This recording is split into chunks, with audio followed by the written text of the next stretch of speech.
Welcome to the Leadership with Biana Kovic Show, and thank you for being with us. Our topic, leadership, focuses on leaders such as yourselves. We believe that leadership is a skill that can be learned through practice and awareness.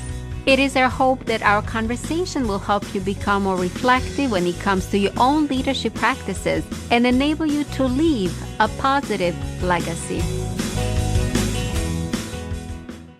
Our very special guest tonight is Susan McPherson. Susan is a serial connector, angel investor, and corporate responsibility expert. She's the founder and CEO of McPherson Strategies, a communications consultancy focusing on the intersection between brands and social impact, providing storytelling, partnership creation, and visibility to corporations, NGOs, and social enterprises. She's a regular contributor to the Harvard Business Review, Fast Company, and Forbes, and has 25 plus years experience in marketing, public relations, and sustainability communications. She is a featured speaker at industry events including Net Impact, InspireFest Dublin, Center for Corporate Citizenship's Annual Summit, DLD, TOA Berlin, and Technonomy. Susan founded and hosts the bi-weekly SCR Chat on Twitter and is a regular guest on a variety of podcasts.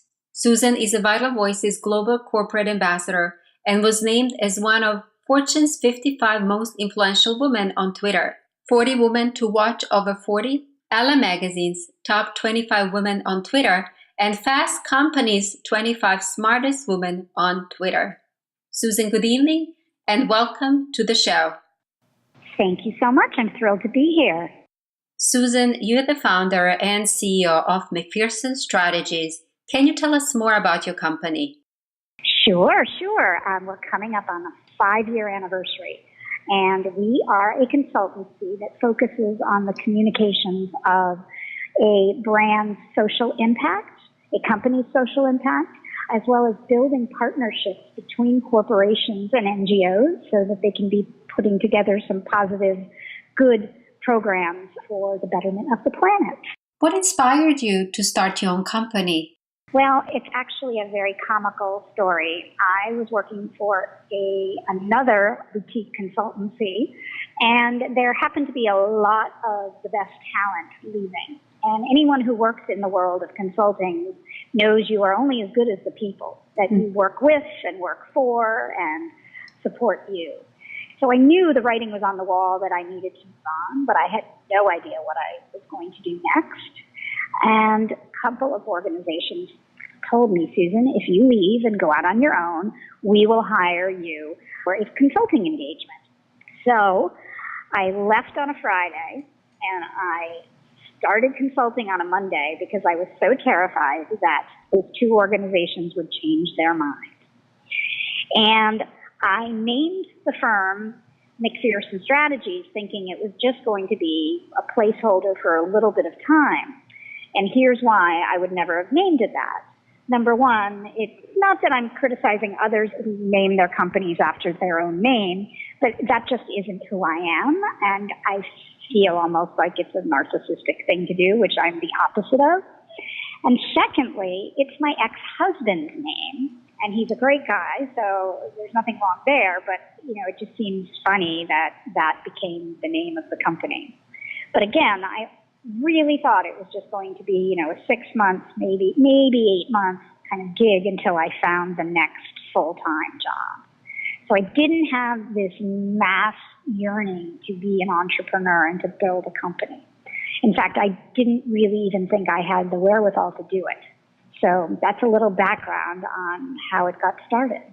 In our conversation prior to this interview, you mentioned that your parents had a big impact on you, in particular when it comes to social responsibility. Can you talk to us a little bit more about it? Well, my late father was a history professor at a women's college, so he taught women for 39 years.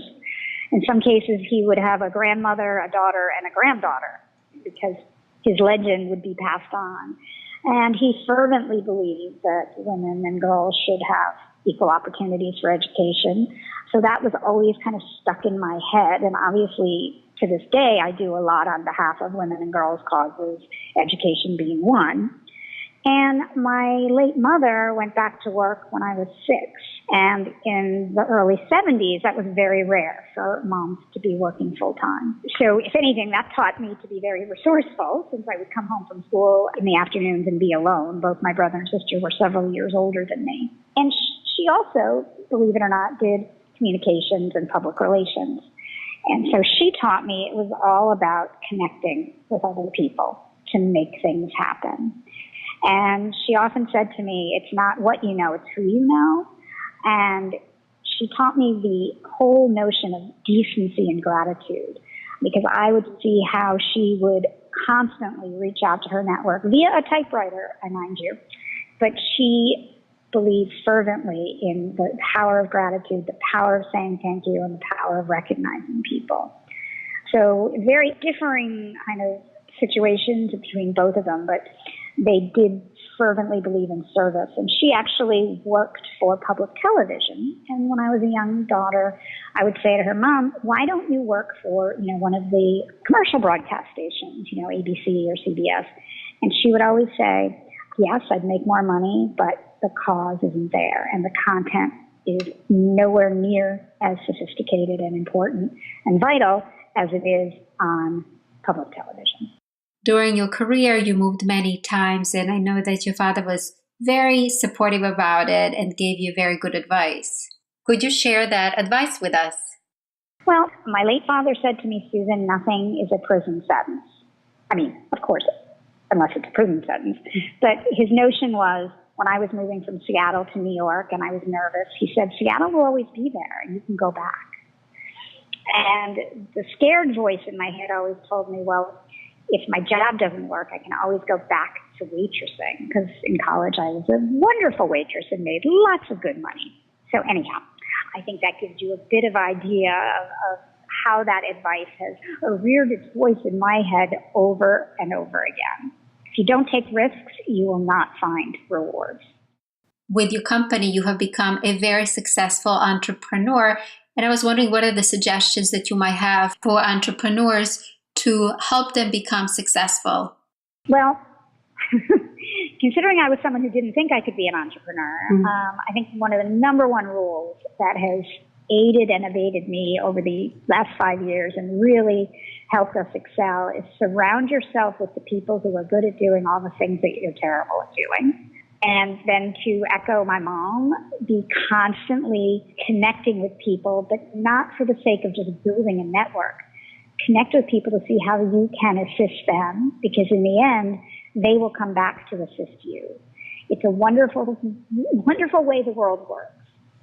I also think it's really important to pay people what they're worth, even if it means potentially less money going into your own pocket, if you want to make your business successful.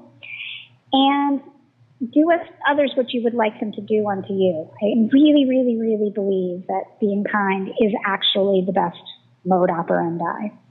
Oftentimes, we look back at the 80s and 90s and women were taught that they had to be tough and they couldn't cry and they had to be strong and not act like women, whatever that means.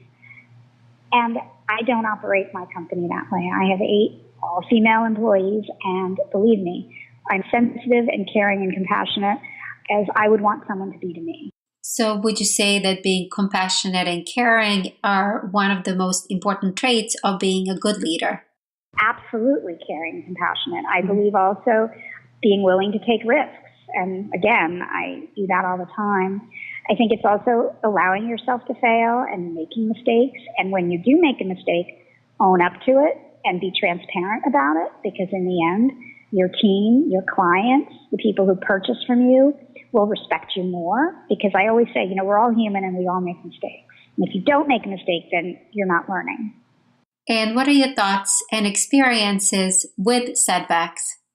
Setbacks probably have more to do with personal things happening in my life. My mother was killed in a horrible tragedy when I was just starting out professionally. I had just graduated college. And that, just from a personal standpoint, just caused undue harm and sadness, which made it very challenging probably for the first year or so to get myself excited to move forward. I would also say a divorce in my late 30s also was challenging. And I realize, we're not supposed to take our personal lives to our professional lives, but we are one body, one human. And that can be very detrimental to one's career. But I would say, professionally speaking, I think lack of my own confidence in my 20s and 30s definitely held me back. Perhaps at times lack of self-esteem. I think working professionally in the 80s and 90s and working for corporations, I definitely butted up against glass ceilings and to very much male patriarchies, that there were only a token few that made it through. And those that made it through oftentimes didn't help their sisters along the way because there were such few slots available. So I would think that also had a negative effect at times. And I'll be honest with you, since I've been running my company for the last 5 years, it would be very challenging to go back to that world. Now, I would like to believe that world has changed a lot in the last 10, 15 years, but we're witnessing the whole Me Too situation, and also equal pay is still not the law of the land. So I would say all of the above. You mentioned previously that you started your company 5 years ago, and currently with your company, you're advising various corporations on social corporate responsibility. Yes. Can you tell us more about it? Oh, sure. Many, many years ago in this country, corporate responsibility was basically run by the purview of the CEO, and it very much was motivated by either providing a check to the charity of the CEO's choice. Perhaps, it could be the naming of a hospital or buying a table at a few galas. It was also designed to keep regulators at bay, certainly on the sides of human rights and environmental issues. So it was not anywhere near what we see today, where it's baked into the business, where employees are involved, where it's tied into consumer marketing, where it's about reputation.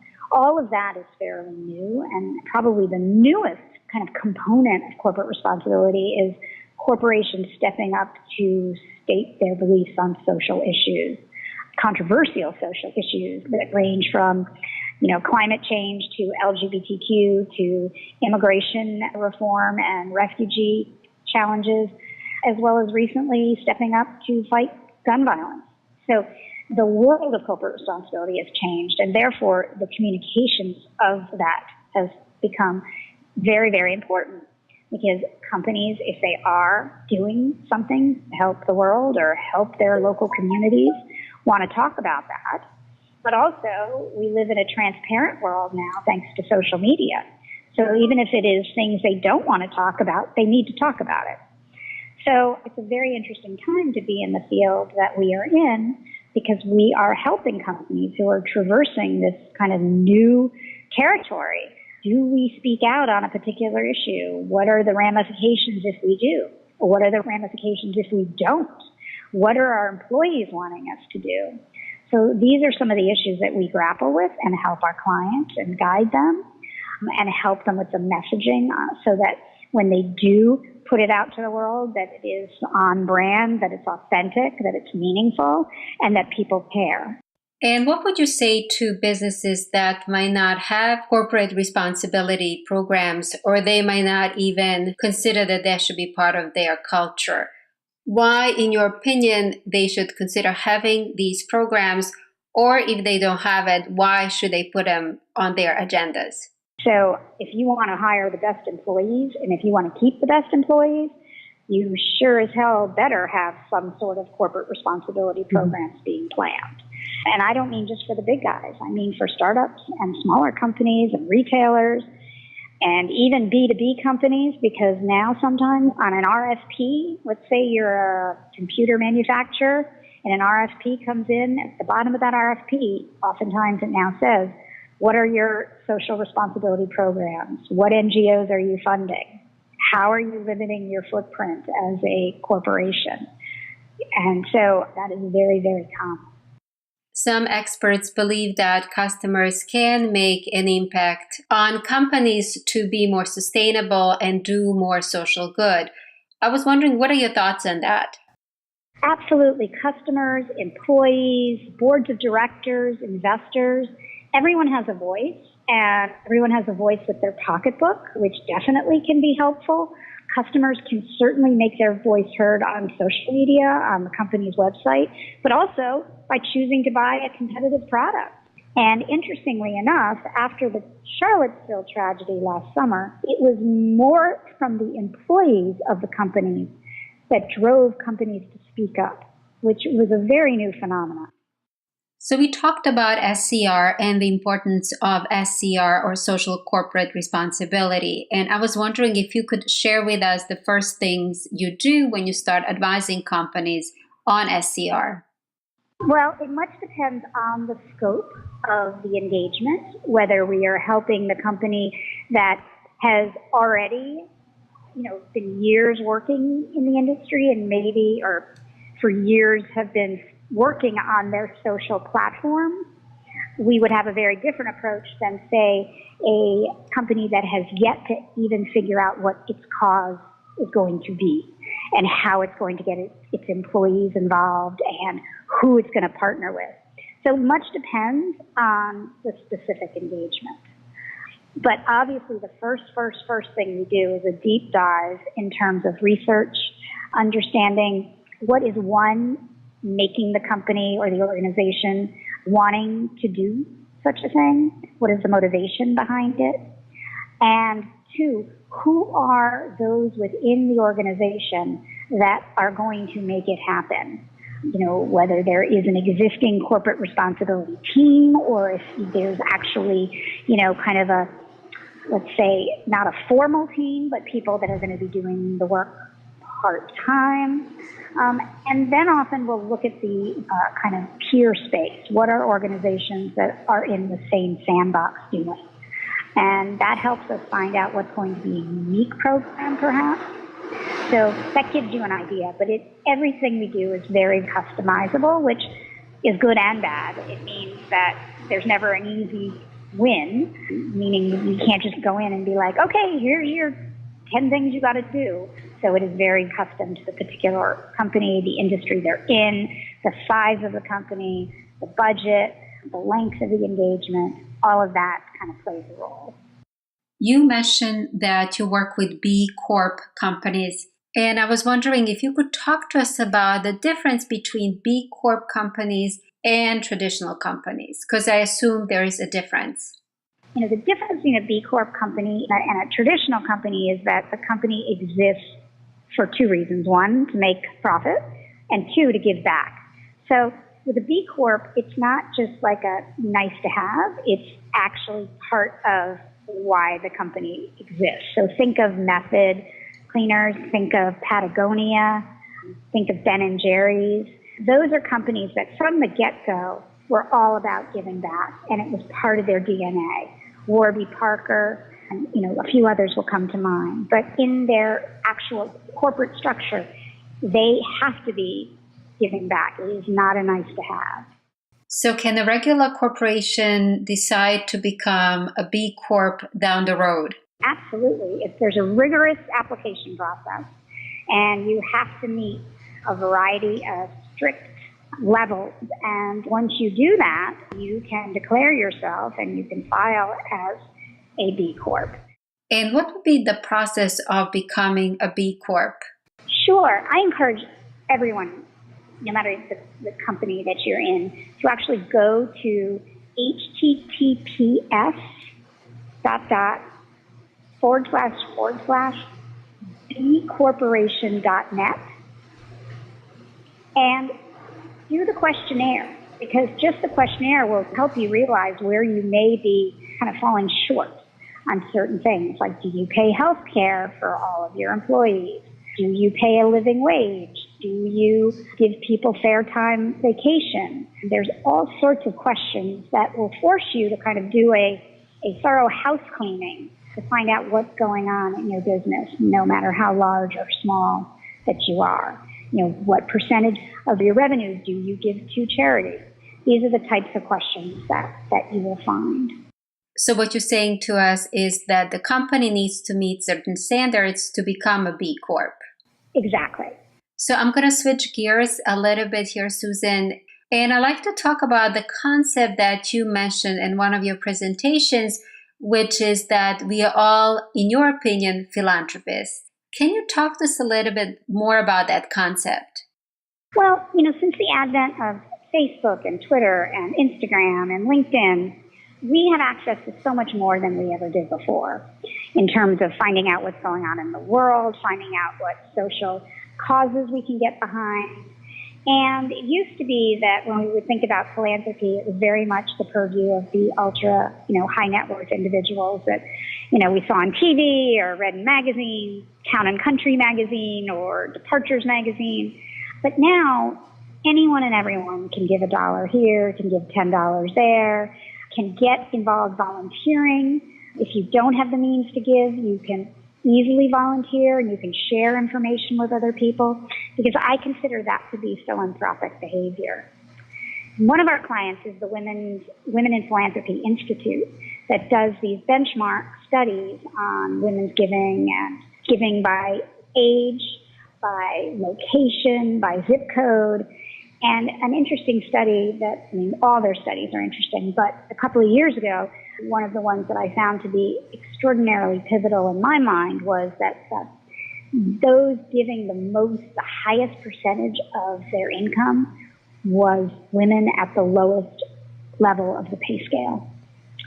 So even a woman who, works at a supermarket checkout is going to give a higher percentage of her income than a female executive at a Fortune 100 company in terms of percentage. Now, not, obviously in terms of dollar amounts. If that person has the means to give, we all have the means to give. Prior to this interview, we spoke about your philanthropic work, and I know that you are a board member of quite a few non-for-profit organizations. We also talked about your recent trip to a refugee camp. Can you tell us a little bit about that experience and your philanthropic work? Well, some people call me crazy because right now I am on 4 nonprofit boards. And when you are a member of a nonprofit board, you have a responsibility to be advocating for the cause as well as fundraising for the cause. And one of the boards I serve on is called USA for UNHCR, and UNHCR is the United Nations High Commission for Refugees. Okay?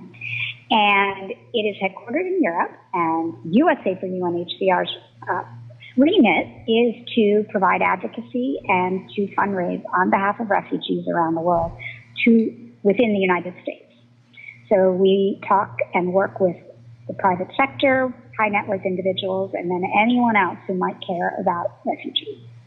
Every year I try to take a journey somewhere in the world to actually better understand, 1, what it's like to be a refugee, 2, why we are facing the largest amount of displaced people in the world than ever before in human history, and why it's not going away, as well as what are some long-term solutions.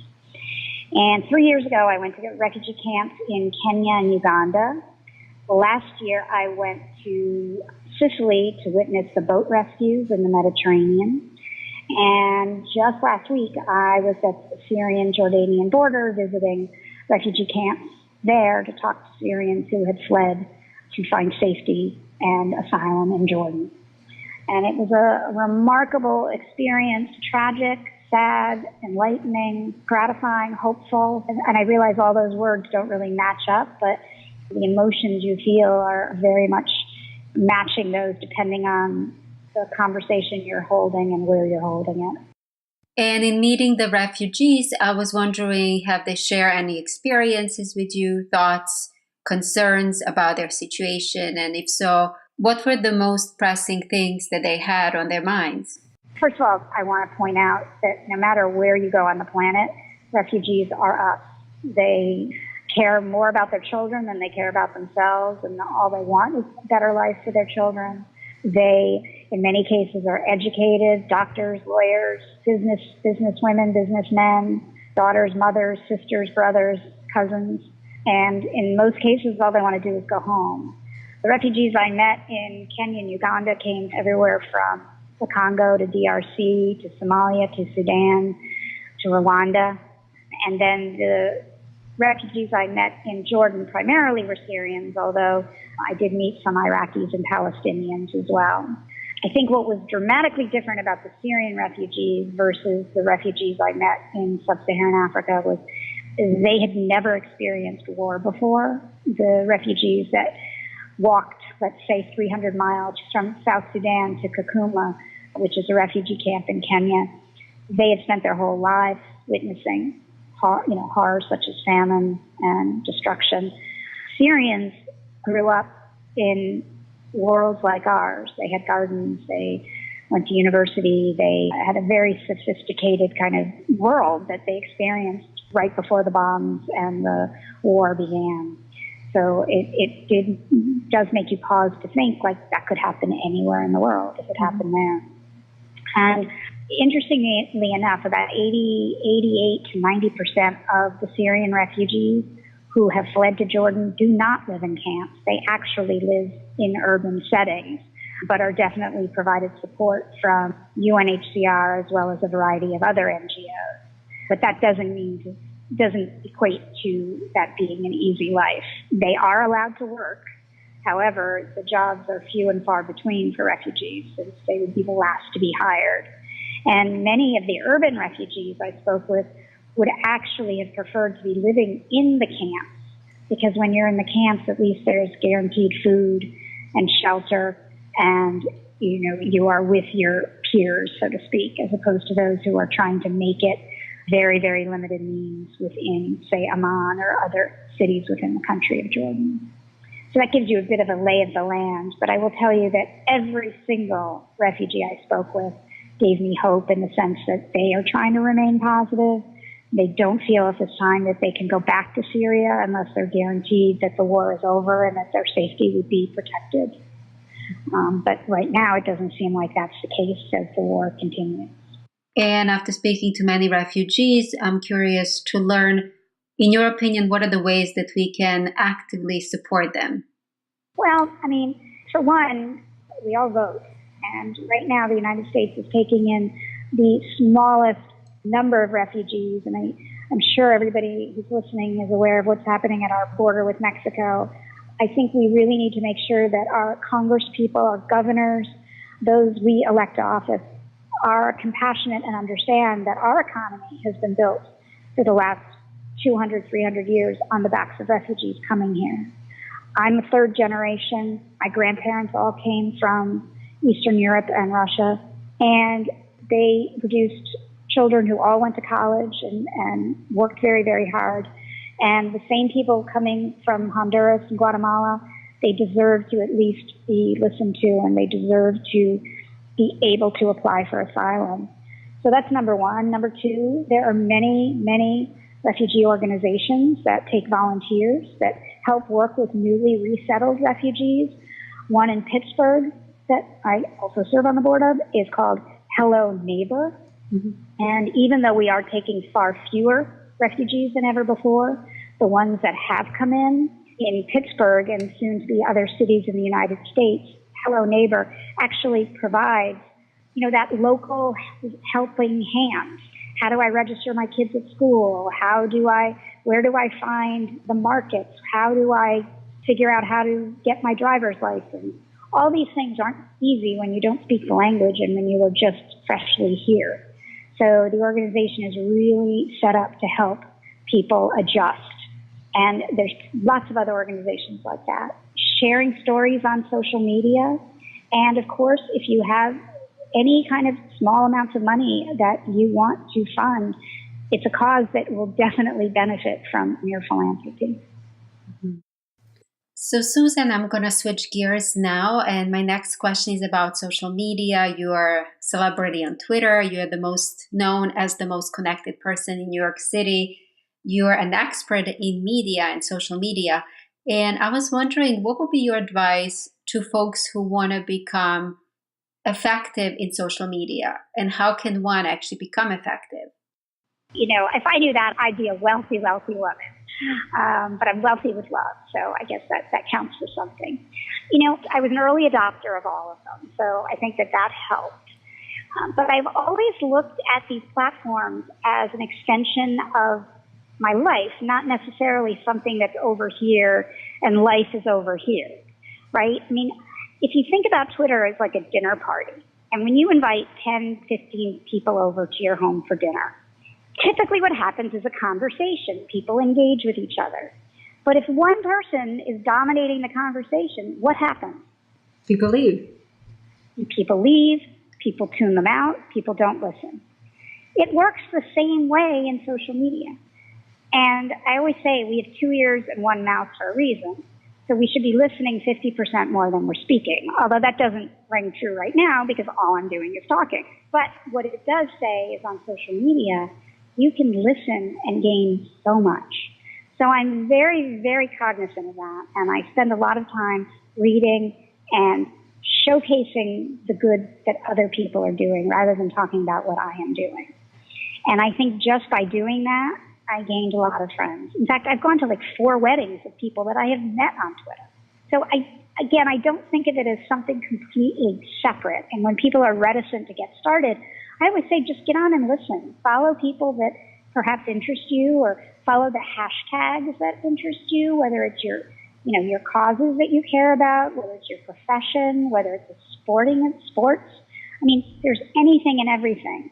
Or if you have hobbies like knitting or fishing, you can find it all, and then you can engage with the people that are like-minded.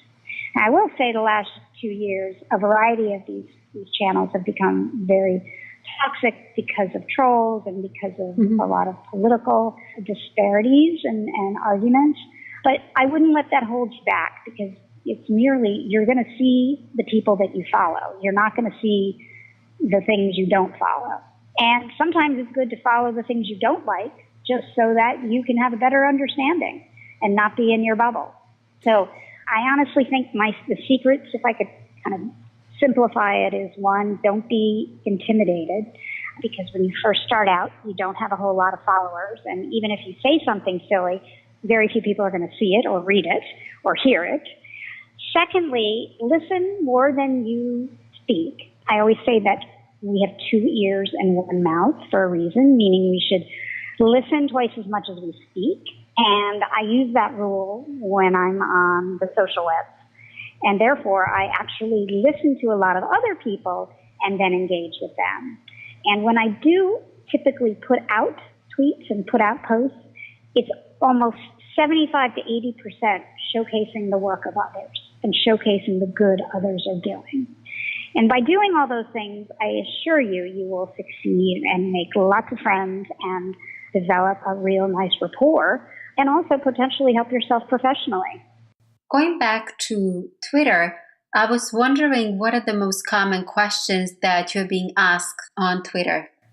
Well, I definitely am asked a lot of things about corporate social responsibility. And back in 2010, I started a regular meetup, so to speak, called CSR Chat, and it was a Twitter chat that basically showcased the good work that various individuals and companies and organizations were doing in the corporate responsibility space. And now we do them about once a month. We don't do them as often. But I encourage you all to follow hashtags of those interests that appeal to you, whether it be professional interests, personal interests, sports, music, various subject matter, news. Basically, it's almost like Google in the fact sense that you can find anything and you can engage on all the things you're passionate about. So moving to a leadership topic, I was wondering, since this show is about leadership, are there any traits that leader needs to have to be truly successful? I would say be passionate, be compassionate, be a very good listener, and be visionary, and don't be afraid of failure, and remind your people all the time that failure is okay, because that is the only way we learn, when we make mistakes. This leads me to my next question, which is about the success. Since you work with many corporations and various individuals, I was wondering, how do you evaluate your own success? If I'm like anyone else, I'm hardest on myself. And honestly, the things that make me feel the most successful is when I make good things happen for other people. That, to me, is when I'm doing a good job in life. But I don't base it on, the money coming in the door. Sometimes I actually get more joy out the money going out the door than I'm able to pay people for the good work that they do. And I know we spoke about your family being a big influence on your life. And I was wondering, looking back at your career, did you have any role model and mentor besides your family who saw you through difficult times, job transitions, or advised you? You know, it's sad. I almost didn't until probably my mid-40s. And I highly recommend a book that a friend of mine just wrote called 90s Bitch, and don't let the title offend you. It's really about the fact that, you know, we think that the 90s there was all this women's equality and women's equity happening. And in reality, yes, there were women breaking the glass ceiling, but they were not bringing their sisters along with them. And just look at the media that came out of the 90s and how it vilified women, everyone from Tanya Harding to Anita Hill to Monica Lewinsky. And I think there's something to be true for those of us who really that's when we were growing up in corporate America. And there weren't a lot of women that were willing to take the time to mentor. And it's not to say I couldn't have found male mentors, but I think sometimes women are more comfortable having women as mentors. And maybe that's a problem. Maybe we should have more male advisors or people who don't identify as one or the other. But it wasn't really until my mid-40s. And then I would say they're mentors, but they're also friends. And there are several of those that I look to both professionally and personally. I will say another kind of unique kind of dynamic that I've noticed in the last probably 5 to 7 years is that I don't have a clear delineation between what is professional and what is personal anymore. And I think for many people might cite that as problematic. And I actually cite it as a benefit because it means that I love my job and I love my life, and the two of them are coexisting in one sphere. Many of my friends are professional friends, but also personal friends, so therefore we socialize together. And it's not like in the middle of the day, if I go and I meet with, let's say, an author, that may not have to do with my job, but it is still professionally beneficial. So it's all blurred. The lines are no longer, they're dotted as opposed to straight and exact. So, and it's a very long-winded answer to who my mentors are, but I learn as much from those I mentor myself as those who have advised me now. But I will say that's a fairly recent phenomenon in my life. You just shared with us that you enjoy also mentoring others. And I was wondering if you can talk to us a little bit more about that experience.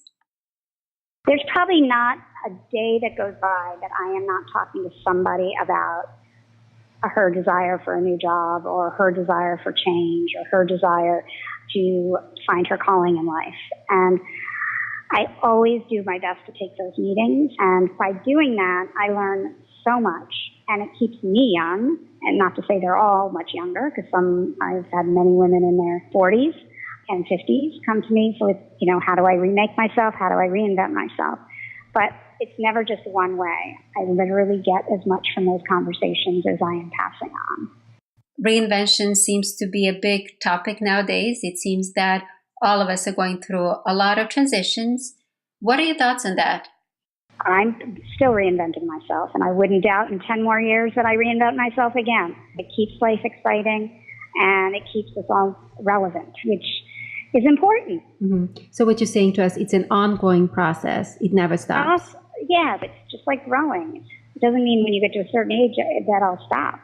And what kind of advice would you give to people who might be scared or afraid or not have a support from the family or community to move in the direction that they need to be? Well, this is where social media can be really, really helpful because you can connect with anyone.